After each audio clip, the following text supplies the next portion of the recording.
J'avais vraiment envie d'intituler cette vidéo Groupe criminel organisé, Parti démocrate des États-Unis ou la lutte des démocrates contre la démocratie.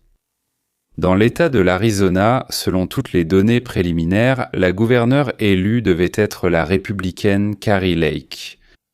Mais à la dernière minute, ça vous parle, non? La démocrate est passée devant, et les électeurs qui voulaient voter dans plusieurs bureaux où vivent principalement des républicains n'ont pas pu voter pour toute une série de raisons techniques différentes. Et John Solomon de Just the News a partagé ce reportage important. Il a dit « Aujourd'hui, le FBI élargit son enquête criminelle sur les violations présumées lors des élections, environ un mois après que le bureau a annoncé pour la première fois l'ouverture d'une enquête sur d'autres problèmes là-bas, à Fannyland, dans le comté de Fulton, en Géorgie. Ils ont saisi là-bas un tas de bulletins de vote de 2020 et Fulton est leur plus grand comté, qui est maintenant dirigé par Fani Willis. Maintenant, la convocation arrive 5 ans après que le Sénat de l'Arizona a mené une longue enquête sur les événements de 2020 et conclu à d'importantes violations. Un agent du FBI a déclaré au tribunal en Géorgie qu'ils avaient identifié de graves irrégularités dans le dépouillement des voix dans la plus grande zone urbaine de Géorgie après 2020 et enquêtèrent pour déterminer si ces dysfonctionnements étaient des tentatives délibérées de violer la législation électorale. Les démocrates ont trouvé un moyen de ne pas comptabiliser les voix des républicains. Ils ont imprimé des bulletins de vote dans un format différent de celui pour lequel ces machines étaient reconfigurées. Ces machines refusaient ces bulletins. Et cela est arrivé à des milliers de républicains. En 2022, les machines du comté de Maricopa ont été programmées pour échouer, selon Rasmussen Reports. Selon lui, ils ont été filmés testant secrètement les appareils pour garantir leur panne future. Ensuite, une fois que les tests sont devenus précis, autrement dit qu'ils ont confirmé que tout allait tomber en panne, ils ont envoyé les machines dans les centres de vote et les ont installées là où elles finiraient effectivement par tomber en panne. La vidéo a enregistré une fraude électorale qui n'a pas eu lieu. Voilà, voici le timecode. Il fait référence à beaucoup de choses ici, et j'avais un autre post à ce sujet de Rasmussen, et c'est peut-être l'un de ces affidavits qui a suscité tant d'inquiétudes. Il a dit « Le nouveau FBI enquêterait, selon les informations, sur l'un des affidavits les plus scandaleux concernant la fraude électorale jamais déposée. Et ça ressemble à ceci. Garde cette copie modifiée dans tes dossiers, parce que ça pourrait vraiment prendre de l'ampleur. » Voici cette déclaration sous serment de 2021 provenant du complexe. Il n'y a pas de nom ici, mais cela provient de Rasmussen Reports sur X. C'est un témoignage sous serment. Quelqu'un explique ce qu'il a vu et ce qu'il pense s'être passé. Il écrit « J'ai vu une affiche là-bas. Il proposait un emploi à 21 $ de l'heure. J'ai demandé aux employés du complexe. Ils m'ont dit qu'ils recrutaient pour l'enregistrement des électeurs. Sur place, j'ai vu des gens aller et venir des salles de bal transportant des boîtes. Les salles étaient remplies d'ordinateurs, de travailleurs et de boîtes d'électeurs. Un jour, il y avait un colis Fédéral Express sur leur comptoir et je l'ai livré dans la salle de bal. Il n'y avait personne à la porte, alors je suis entré pour trouver quelqu'un. En entrant dans la salle de bal avec le colis, j'ai vu des boîtes remplies de bulletins de vote. La pièce en était pleine. Un employé s'est alors approché de moi et on m'a dit que je n'avais pas le droit d'être là. Je leur ai dit que je leur avais apporté un colis. Ils ont pris le colis et m'ont dit « Sortez d'ici ». C'était les mêmes boîtes qu'ils faisaient entrer et sortir tout le temps. Plus tard, j'ai appris qu'ils embauchèrent des travailleurs de l'Arizona pour qu'ils aillent en Géorgie et y travaillent. Oh! Ouf! Tout cela est lié. Ils ont commencé ici, puis ils sont partis en Géorgie. En plus, un certain groupe travaillait à des heures étranges, arrivait tôt et se garait impunément sans respecter aucune règle. Je suis allé voir le responsable confidentiel pour l'interroger sur ce groupe et la situation, mais il m'a ignoré. J'ai aussi questionné des employés du complexe, qui sont restés silencieux. Personne ne voulait parler ou s'en mêler. Question. Quelles étaient vos impressions, basées sur ces observations? Il a déclaré, selon mon expérience des enquêtes et des élections présidentielles, il s'agissait de fraude électorale et de collecte illégale de bulletins, ce qui est interdit. Qu'avez-vous fait d'autre? J'ai appelé la députée Debbie Lesko. Elle est la députée de Surprise, en Arizona. Je voulais lui transmettre cette information. J'ai parlé à un membre du personnel qui n'était pas intéressé par ce que je disais. Parce que, bien sûr, et ce membre du personnel m'a dit que la députée ou quelqu'un d'autre me contacterait, mais ils ne l'ont jamais fait. J'ai alors contacté Confidentiel, impliqué dans les élections en Géorgie, pour lui transmettre mes informations. Question. Vous avez affirmé, selon votre expérience en enquête, qu'il s'agissait d'une collecte illégale de bulletins et de fraude électorale. Avez-vous déjà témoigné devant un tribunal? Oui. Et avez-vous déjà témoigné devant un tribunal en tant qu'expert? Oui. Environ combien de fois? J'ai témoigné des centaines de fois. En tant qu'expert, j'ai témoigné lors d'élections fédérales, d'État et municipales, ainsi qu'en tant qu'expert dans des enquêtes criminelles de la police. Donc, nous avons des affidavits caviardés, une tonne de documents qui, j'espère, seront bientôt publiés. Mais malheureusement pour nous, il s'agit d'une enquête criminelle, et ces choses restent dans l'ombre jusqu'à ce que nous obtenions finalement des réponses. Alors, voici encore quelque chose de la vidéo. Le QG de Kari Lake a partagé cela en 2023. Nous avons essayé de comprendre cela pendant des années, et encore une fois, il dit une vidéo de fraude électorale qui n'a pas échoué. Une immense organisation secrète a travaillé pour déposer de faux bulletins dans les endroits clés et créer à la dernière minute un avantage en faveur de Joe Biden, qui ne comprenait déjà plus rien. Et des millions, voire des milliards, ont été dépensés pour voler l'élection à Donald Trump. En réalité, nous avons eu de la chance avec vous, messieurs. Si cela ne s'était pas produit, alors Trump n'aurait pas eu 4 ans pour élaborer un plan, rassembler une équipe, détailler toutes les étapes nécessaires pour remettre l'Amérique sur la voie tracée par les pères fondateurs de ce grand pays. Sur la voie tracée par Thomas Paine et qui a jeté les bases de l'élan le plus puissant de notre civilisation vers l'amélioration de la vie. Si ce n'est pas de toute la population, alors de la majorité des habitants des pays qui ont suivi cette voie et non la seconde, qui un peu plus tard a été en quelque sorte découverte et présentée au monde par Karl Marx. Les démocrates donc, dans de nombreux bureaux de vote, insérés dans les machines de comptage du papier non standard, et la machine indiquait « Arrêt, document coincé ». Eh bien, regardez par vous-même. Nous plaçons certaines choses dans la machine. Nous allons voir comment cet autre gars va sortir juste ici. D'accord, mets ça là-dedans. Bourrage papier. Voyons ce qui va se passer. Oh là là, ça n'a pas marché. Oh non, la machine est en panne. Parfait. C'est exactement ce dont ils ont besoin. Eh bien, voyons ce qui l'attend. En voilà un autre. On va le mettre ici. Est-ce que ça va marcher?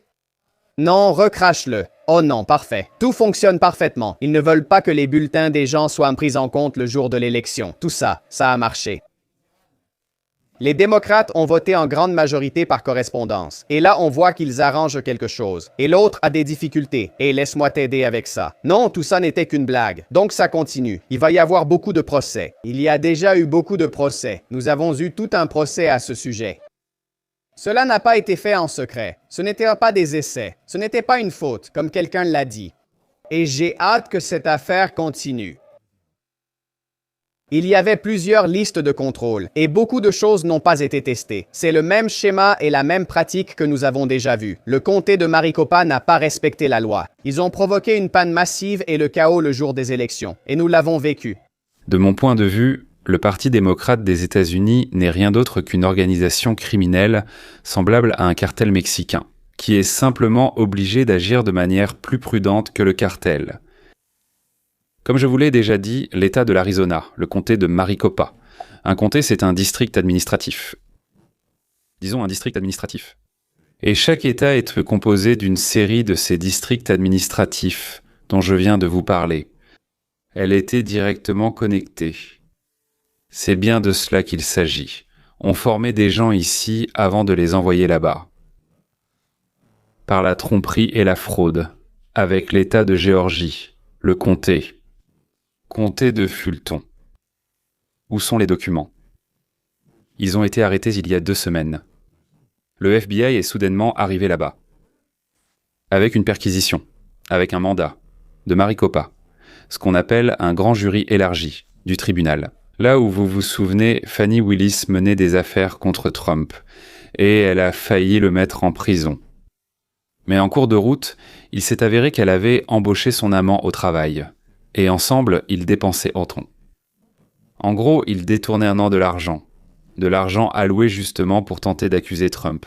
Nous avons eu beaucoup de chance. Exactement comme les généraux du renseignement russe ont détourné de l'argent alloué pour soudoyer les généraux ukrainiens, juste avant le début de l'invasion, pour qu'ils déposent les armes lorsque la Russie entrerait en Ukraine. Mais l'argent n'est jamais arrivé jusqu'aux généraux ukrainiens. Parce qu'en Russie, ils écrivaient quelque chose comme 2 milliards de dollars, je ne sais pas. Peut-être des roubles? Non. Les roubles, ce n'est pas tant d'argent. 2 milliards de dollars. Et le commandement ukrainien n'a pas trahi la patrie. Mais s'ils avaient acheté dépenser 2 milliards de dollars, ils l'auraient en fait. Et ils auraient acheté trahi. Monsieur, Bien sûr, dans le comté de Fulton, il n'y avait pas de milliards. Mais on leur a donné quelques millions. Pour sauver, ou pour qu'ils trahissent la démocratie. Maintenant, des documents ont été retrouvés, où la Maison-Blanche, en violant toutes les lois américaines, a fait une proposition à Fanny, à son bureau. Chez nous, les pots de vin ne sont pas donnés directement. L'argent est transféré, sans espèces, à toi d'imaginer comment les voler. Soit 15 millions, soit 18 millions, ils en parleront dans la vidéo, je ne me souviens plus exactement, pour qu'elle fasse tomber Trump. Et ensuite, comment tu vas sortir cet argent pour tes besoins? Pour des broutilles, c'est ton affaire, comme elle le faisait via son amant. Naturellement, il était marié. Tout le monde autour savait. Il semble que sa femme le savait aussi. Une telle somme tombe entre les mains. Bien sûr, on donnerait même son mari. Que faire, puisque les supérieurs volent, tout le monde autour volait. Bien sûr, un peu chacun.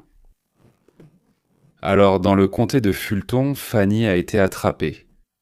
Et le tribunal l'a exclue de l'affaire, c'est-à-dire qu'il lui a interdit de participer à cette affaire et l'accusait Trump et ses complices. Trump n'était pas le seul, il y avait beaucoup de monde. Ils ont poursuivi Fanny en justice, encore une fois, pas elle personnellement, son bureau, pour obtenir le remboursement de leurs dépenses. Ils ont dépensé de l'argent pour des avocats, pour les procès, pour toutes sortes d'expertises, des enquêtes. Bref, ils leur ont présenté la facture. 16,8 millions de dollars. приблизительно столько, сколько ей... La Maison-Blanche promet d'envoyer l'argent si elle poursuit Trump en justice. Fanny s'est adressée à la direction. Elle a dit qu'elle représentait l'État. Donc, vous devez payer. Les gens du comté se sont révoltés. Et l'histoire a commencé à prendre de l'ampleur. Ce soir, la procureure du comté de Fulton, Fanny Willis, s'exprimera pour la première fois sur les 17 millions de dollars dépensés dans l'affaire des élections de 2020 contre le président Trump et ses alliés. Les avocats de la défense demandent le remboursement des frais selon une nouvelle loi de l'État. Après avoir dépensé des millions pour une affaire désormais abandonnée, c'est un précédent juridique. Et il y a un débat sur qui doit payer et qui couvrira ses frais. Voici ce qu'a déclaré aujourd'hui le procureur du comté. Qui va payer si ces avocats reçoivent des honoraires demandés? La loi n'est pas constitutionnelle, et je pense que cela sera prouvé devant le tribunal. Qui va rendre cet argent? On a demandé à Fanny. Cette loi ne correspond pas à notre constitution, a répondu la belle Fanny. Alors, voilà ce qu'il en est. Le juge du comté de Fulton, Scott McAfee, décidera si cette affaire relève de la nouvelle loi et combien sera versé le cas échéant. Pour l'instant, aucune décision n'a été prise. Nous vous informerons si quelque chose change. Comme le rapporte l'Atlanta Journal-Constitution, Fanny Willis déclare que la demande de l'avocat de Trump concernant le paiement des honoraires épuisera tout le budget disponible. Fanny Willis déclare qu'elle ne devrait pas avoir à payer près de 17 millions de dollars de frais de justice au président Donald Trump et à ses alliés après que sa poursuite contre eux a échoué. Dans le document, qui critiquait également la nouvelle loi de Géorgie leur permettant de facturer ses frais. Dans sa déclaration, elle a décrit cela comme une somme qui épuisera complètement le budget annuel de son département. Et nous n'avons cessé d'en parler tout ce temps. Nous le répétons depuis que l'on a appris que Trump, à lui seul, exigeait 6,2 millions de dollars. Willis a qualifié la demande de remboursement des frais de justice d'exemple flagrant d'un schéma punitif et absurde créé par le projet de loi qui, selon elle, laisse aux contribuables du comté de Fulton une dette de plusieurs millions. Elle rejette aussitôt ce paiement sur quelqu'un d'autre. Aux contribuables. C'est une question à 17 millions de dollars 13 accusés dont Donald Trump sont impliqués dans cette affaire pénale. Ils réclament le remboursement de leurs frais selon la nouvelle loi de l'État, applicable si les charges sont abandonnées.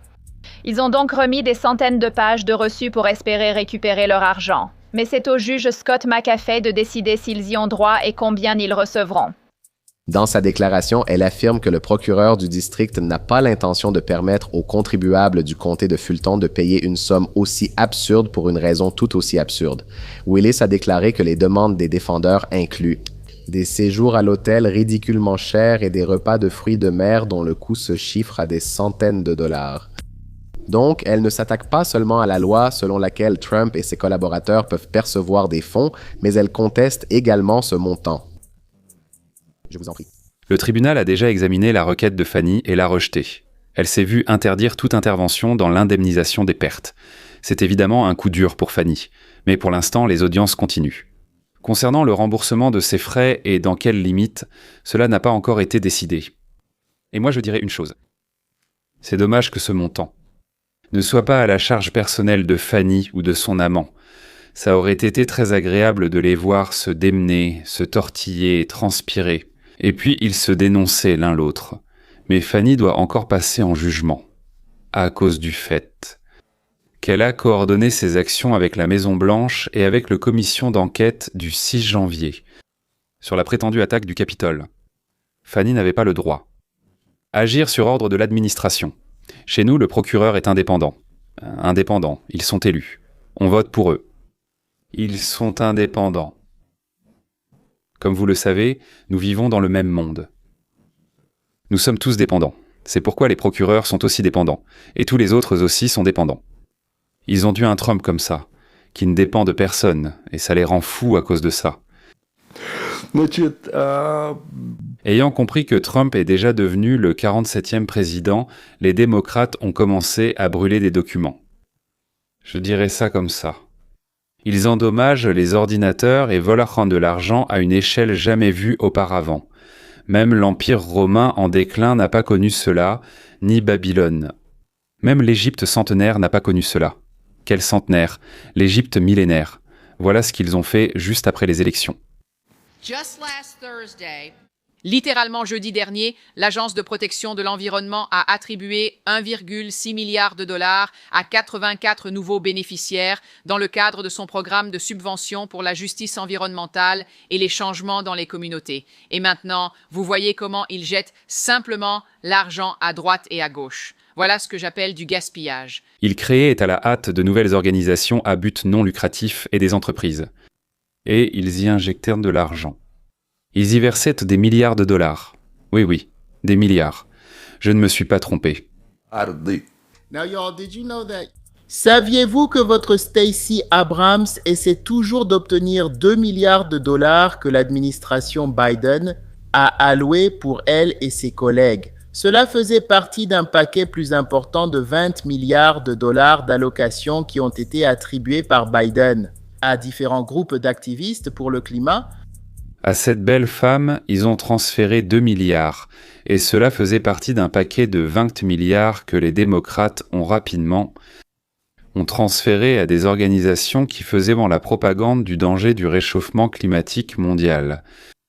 Voici Stacey Abrams, c'est son nom. Elle a créé une entreprise en versant 100 dollars sur le compte. Elle a aussitôt reçu un virement. Disons-le ainsi, 2 milliards. 5 millions, sur le compte d'une autre société. Ensuite, ils ont commencé à lui transférer de l'argent. Puis autre chose, et ensuite le reste des 2 milliards. Trump a ralenti cela, ou plutôt il l'a gelé. Mais Stacey a intenté un procès. Pour une telle somme, elle va se battre. Elle l'a dit. Peut-être qu'elle gagnera. Qui connaît ses juges? C'est déjà passé par le tribunal, en appel, sur le chemin de l'appel. Tout ça, Dieu seul le sait. Si donc les juges, travaillant selon le principe, notre parti est le meilleur, le plus rapide, le plus puissant, et j'en dépends. Ou si la fille du juge reçoit un demi-million chaque jour, alors Stacey gagnera. Direction de la sécurité environnementale. Si nous en avons une, elle est responsable des recherches, dans le domaine du climat, de la météo, de l'impact de l'activité humaine sur l'environnement. Et toutes sortes de fonds venus de nulle part, avec des sommes folles, maintenant de l'argent à gogo. Comme vous vous en souvenez, j'ai porté à cette tribune le fait que l'été dernier, l'Agence de protection de l'environnement s'apprêtait à allouer des centaines de millions de dollars à des groupes que je considère comme anti-américains opposés aux forces de l'ordre pro-palestiniens sur leur site web. Ce sont absolument des groupes d'extrême gauche. Nous n'avons même pas d'inspecteur général parce que les démocrates ne l'ont pas permis. Ils n'ont pas inclus d'inspecteur général dans leur projet de loi pour surveiller les 41 milliards de dollars prévus dans la soi-disant loi sur la réduction de l'inflation. Et maintenant, vous voyez comment ils jettent simplement l'argent par les fenêtres. Voilà ce que c'est que le gaspillage. C'est un gaspillage inutile. Ils refusent de laisser ces fonds là-bas, car ils craignent que nous les réaffectons ou fassions cela, que nous rendions cet argent à des programmes plus utiles, qui ont plus de sens, à différentes personnes à travers tout le pays. Et donc, j'ai récemment demandé à l'Agence de protection de l'environnement de nous garantir la transparence, de fournir un rapport sur combien a été dépensé, qui a reçu ces fonds et quels critères ont été utilisés pour déterminer cela. Qui, supposément, va créer ces programmes de justice climatique ici, à la fin du mandat, avant que le président ne quitte son poste? On prenait l'argent à tous. Des programmes inutiles et utiles étaient retransmis par l'Amérique à ceux qui combattaient Israël, à ceux qui organisaient sans cela. Les passages à tabac des Juifs dans les universités, se soutenant le Hamas, se luttant de toutes leurs forces contre l'Amérique. Nous avons une organisation remarquable appelée le Parti démocrate des États-Unis d'Amérique. Mais si elle est aussi corrompue, si elle ment à chaque pas, vole, soutient le Hamas, l'Iran, les droits des Palestiniens. Sur leur terre historique d'origine, c'était une blague, s'ils, à chaque pas, volent ceux qui, en fait, constituent la colonne vertébrale de la société américaine, ceux qui créent, ceux qui construisent, ceux qui protègent le pays, ceux qu'on appelle les bâtisseurs. Mais alors, comment ces salauds arrivent-ils au pouvoir? Disons-le comme ça. Leurs détracteurs disent qu'ils trichent lors des élections. Les démocrates disent « s'il y a des fraudes, elles sont très rares et n'ont aucune influence. Et le peuple vote pour nous parce que nous nous soucions de lui et que nous prenons soin du peuple. Et le peuple prend soin de nous. » Qui a raison? Et Trump a proposé « adoptons une loi selon laquelle on ne peut voter qu'en présentant une pièce d'identité. Après tout, seuls ceux qui présentent une pièce d'identité votent de toute façon. Et des preuves que tu es citoyen, il faut les présenter. Et alors nous aussi, nous serons sûrs que ceux qui votent sont ceux qui doivent le faire, les citoyens des États-Unis. Et ils votent une seule fois, pas 7 fois chacun. Et seulement si la personne est gravement malade, invalide dans l'armée ou en voyage. Alors elle reçoit un bulletin de vote par correspondance. J'ai reçu ce bulletin. Alors le citoyen pourra voter par courrier. Mais dans tous les autres cas, dans toute autre situation, il est obligé de se présenter au bureau de vote et de voter en personne. Avant, tout se faisait en une journée. Maintenant, c'est étalé. Je ne sais pas ce que Donald Trump en pense, mais je crois qu'il voudrait revenir à 1 ou 2 journées au maximum. Viens voter, présente ta pièce d'identité. Et alors on réglera ce débat. Une bonne fois pour toutes, s'il s'avère qu'il y a eu beaucoup de fraude. Et si on découvre qu'il y a eu beaucoup de fraude, c'est-à-dire que la situation est différente maintenant, alors nous avons tout fait correctement. Mais les démocrates, pour une raison quelconque, nous savons pourquoi en réalité. Ils se sont tout simplement rebellés. Non, un point c'est tout. Et pourquoi? Eh bien parce que c'est comme ça, comme me disait ma tante. Donc la sœur cadette de mon père. Peut-être que le peuple ne le veut pas. Peut-être que les Américains pensent que c'est mal. Ils montrent une pièce d'identité, lors du vote. Tu prends l'avion. Il faut absolument montrer une pièce d'identité. Sinon, on ne te laissera pas monter dans l'avion. Quand tu vas à la banque, que tu veux faire quelque chose avec ton compte, il faut montrer une pièce d'identité. Pareil quand tu vas chez le notaire. Récemment, à New York, ils embauchaient encore des déneigeurs et ils demandèrent d'apporter exactement les 2 mêmes pièces d'identité que celles que Trump exige pour voter. Pourquoi les déneigeurs doivent-ils montrer une pièce d'identité alors que quand tu vas décider de l'avenir du pays, tu n'as pas besoin d'en montrer une? Qu'en pensent les Blancs? Oui. Peut-être que les Noirs et les Latinos pensent autrement. Peut-être que tous les démocrates sont contre. Peut-être que les femmes exigent d'abolir complètement cette obligation. Je ne suis pas photogénique, alors n'y pensez même pas. Dieu seul le sait, non? Voici ce qu'a montré le sondage de CNN. Regardez ici, la préférence pour la pièce d'identité avec photo lors des élections. 85% des Blancs soutiennent cela, 82% des Latino-Américains, 76% des Afro-Américains soutiennent cela. Donc l'essentiel est le suivant. La carte d'électeur ne fait pas débat dans ce pays. La pièce d'identité avec photo pour voter ne fait pas débat dans ce pays. Ce n'est pas un sujet de controverse selon l'appartenance politique ni selon l'origine ethnique. La grande majorité des Américains sont d'accord avec Nicki Minaj, qu'en réalité, vous devriez avoir une pièce d'identité avec photo pour pouvoir voter. La rappeuse, donc, Nicki Minaj l'a dit. Elle a dit « Nous voulons des élections honnêtes, nous ne voulons pas de tricherie ». Mais la direction du Parti démocrate ne veut pas entendre la voix du peuple. La question est pourquoi ? Les membres démocrates du Congrès s'y opposent activement et normalement, il semblerait que si tu es au Congrès, tu devrais représenter les intérêts de tes électeurs. Et si tu penses qu'ils représentent leurs électeurs, alors cela te ferait croire que c'est extrêmement impopulaire parmi la gauche.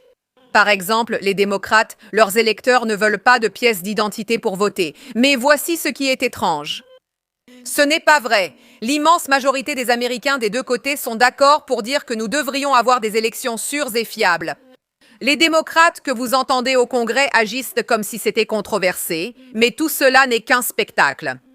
Le monde n'est qu'une scène. Dans la vraie vie, dans l'Amérique ordinaire, ces affirmations ne suscitent aucune controverse. Nous devons nous assurer que vous êtes vraiment la personne que vous prétendez être avant que vous ne participiez à des élections très importantes. Et toutes les élections sont importantes. Alors vous commencez à vous demander, si la grande majorité des gens sont d'accord avec cela, pourquoi les députés démocrates essaient-ils de s'opposer à la volonté de leur propre peuple ? C'est exactement ce que je demande. Pourquoi ? Ce n'est pas dans l'intérêt du pays. Ce n'est pas dans l'intérêt du pays que des non-citoyens ou, eh bien, je ne sais pas, quelqu'un de la rue qui dit qu'il est ta grand-mère alors qu'en réalité, ce n'est pas le cas. Mais ils viennent et te disent « Je promets, je vais juste signer que je suis bien la personne que je prétends être » ou lors des bourrages d'urnes, comme pendant les années Covid. Eh bien, il y a tellement de choses qui peuvent arriver pour changer le résultat des élections. Je veux dire, regardez le cas curieux de Joe Biden. Regardez le cas curieux de Joe Biden. Je suis désolée, c'est bien ça. Joe Biden a été élu président des États-Unis d'Amérique lors des élections les plus sûres et les plus fiables de tous les temps, avec 81 millions de voix plus populaires que Barack Obama. Et qu'est-ce que les démocrates disent à ce sujet ? Ils avancent probablement des arguments sérieux pour que n'importe qui puisse voter autant de fois qu'il le souhaite. Ces gens disent que la loi sur le sauvetage de l'Amérique est nécessaire pour empêcher les immigrés illégaux de voter. Mais vous savez tous que ce n'est pas vrai. Le jury a reconnu une femme du Massachusetts coupable de fraude électorale. Il s'agit d'une immigrée illégale de 59 ans qui a vécu dans le pays pendant de nombreuses années, a volé l'identité de quelqu'un d'autre et a voté à l'élection présidentielle de 2024. Regardez cette photo. C'est Lina Maria Arovio Hernandez. Sur cette photo, vous voyez Martha avec l'autocollant « J'ai voté » que tout le monde reçoit lorsqu'il va voter. Voilà, Steven. C'est comme ça qu'il faut faire. C'est juste. C'est tout simplement absurde. Il n'y a pas de mot pour ça. Pour Dubrovski, Voilà. Pourquoi avons-nous des idiots pareils au Congrès ?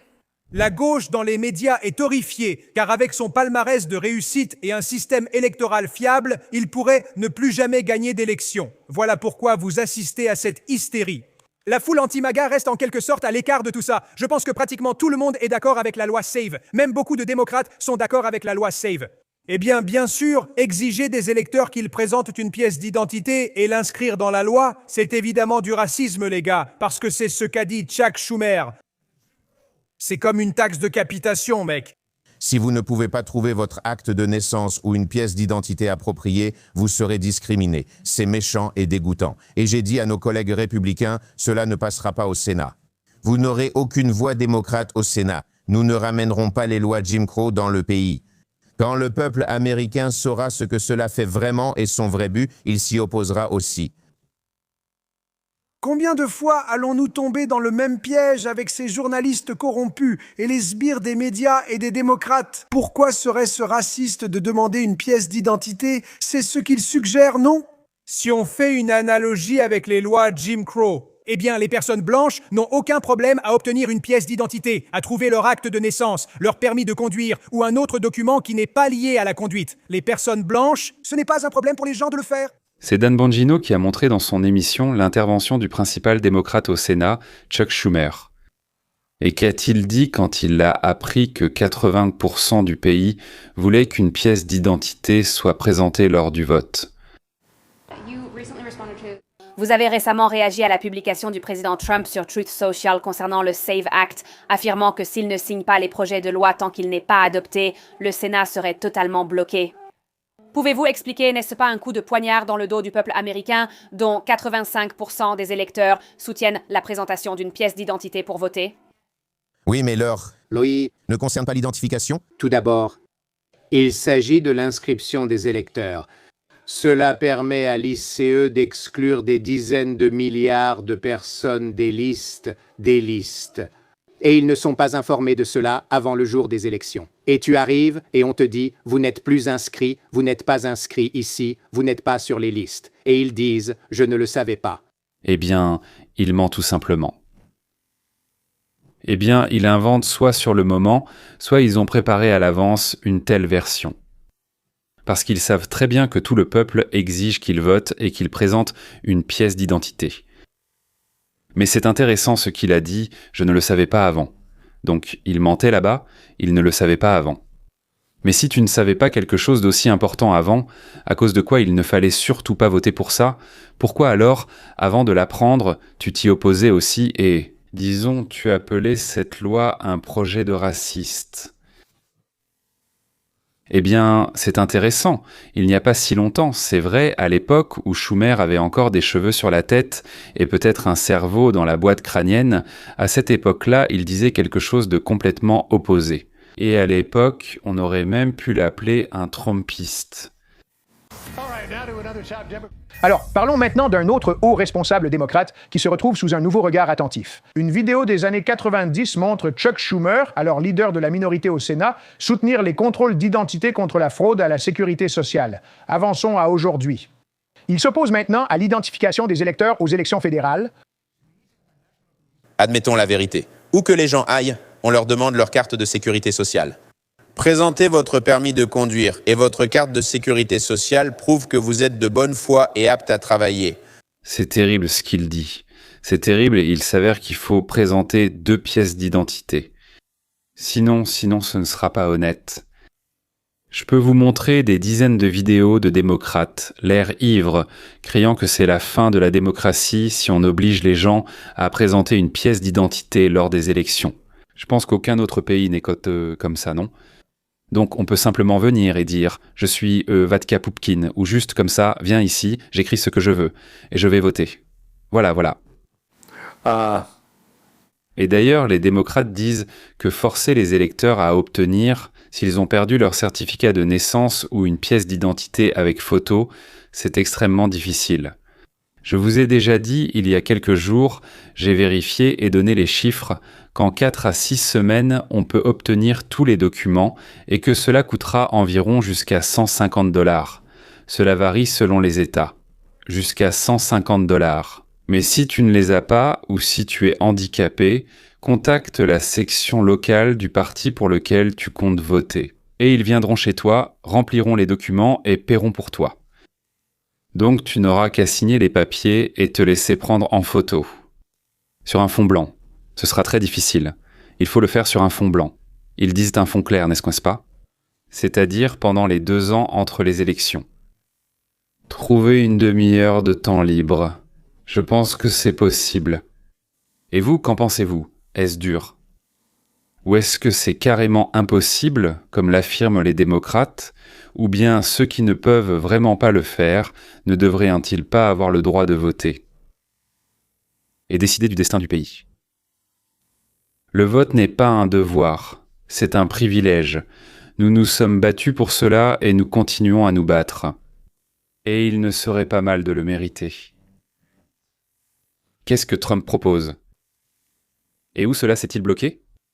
L'essence du projet de loi est la suivante. Tous les électeurs sont tenus de présenter des documents lors du vote. Par courrier uniquement en cas de maladie, d'invalidité ou de départ pour l'armée. Le projet de loi interdit aussi aux hommes de participer au sport féminin et d'accéder aux toilettes et douches pour femmes, et les opérations de changement de sexe chez les enfants. Il est indiqué qu'elles ne sont possibles qu'avec le consentement écrit des 2 parents. Mais moi d'ailleurs, je les interdirai complètement. J'interdirai jusqu'à un certain âge. Point final. Le projet de loi a été adopté à la Chambre basse. Et au Sénat, les républicains n'ont pas 60 voix. Mais que faire?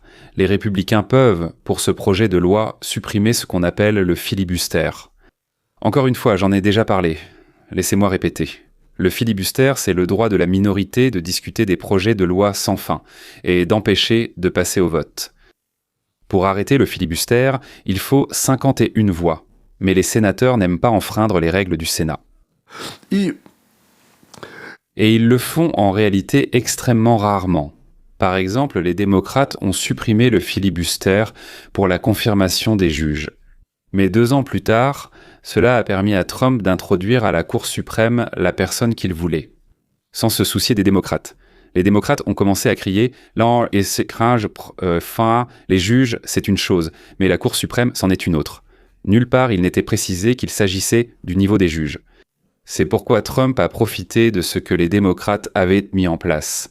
Et maintenant, quelques républicains pensent qu'il ne faut surtout pas faire cela, parce que cela ouvrirait la voie à toutes sortes de mauvaises choses à l'avenir. Trump fait pression sur les républicains. Il exige l'abolition du filibuster. Il qualifie cette loi de fondamentale pour la démocratie dans le pays. Et il a annoncé qu'il ne signera aucune loi du tout. Tant qu'on ne lui présentera pas un projet de loi approuvé par le Sénat. Si les républicains soumettent ce projet de loi au vote, même s'ils n'ont pas assez de voix, alors les démocrates passeront à une obstruction active. C'est parler sans arrêt, jour et nuit. Vous vous souvenez du film Monsieur Smith au Sénat. C'était justement un exemple montré dans ce film, comme un exemple positif de cette affaire. Et ils vont parler toute la journée. Ils peuvent être 47 à parler. Disons que chacun parlera pendant 10 heures. Ça fait environ 470 à 500 heures, donc 20 jours complets, mais ensuite ils seront épuisés, parce qu'on ne peut pas recommencer une deuxième fois. Il a parlé une fois, c'est tout, il doit partir. Les républicains doivent rester dans la salle tout le temps. Et après 500 heures, 20 jours. Si les débats prennent fin, on peut voter et obtenir 51 voix en comptant le vice-président. Il faut pour cela avoir, disons, 50 sénateurs. Actuellement, il y en a 52, je crois. 53. Mince, je n'arrive pas à me rappeler maintenant. Bref, il faut au moins 50 sénateurs plus le vice-président. Et alors, on pourra faire passer la loi. Ce n'est plus 60, mais 51 voix maintenant. Ensuite, il y aura des procès. Mais ça, c'est une autre étape. Et le président peut commencer à agir conformément à la loi. Oui, la loi peut aussi être annulée, bien sûr, par la Cour suprême. Si la Cour suprême constate une violation de la Constitution. Mais je ne sais pas. Il ne me semble pas qu'il y ait une quelconque violation de la Constitution. Mais nous n'avons pas de pays si nous avons des élections aussi corrompues et malhonnêtes que celles que nous avons observées récemment. Vous savez, par exemple, pratiquement personne n'a un système de vote par correspondance comme le nôtre. Aucun autre pays au monde n'a cela. La France a abandonné cela. Ils ont tous abandonné. Vous savez pourquoi? Parce que c'est de la corruption. Et Jimmy Carter, quand il a créé la commission, honnêtement, je pense que c'est probablement la meilleure chose qu'il ait faite. Il a dit « On ne peut pas organiser un vote par correspondance parce que c'est fondamentalement malhonnête. » Et cela s'est avéré absolument malhonnête. Donc, nous allons nous battre contre cela. Trump confirme qu'il y a 4 ou 5 républicains qui empêchent à tort l'adoption de cette loi. Donc voilà, nous faisons tout cela et nous le mettons au vote. Boum.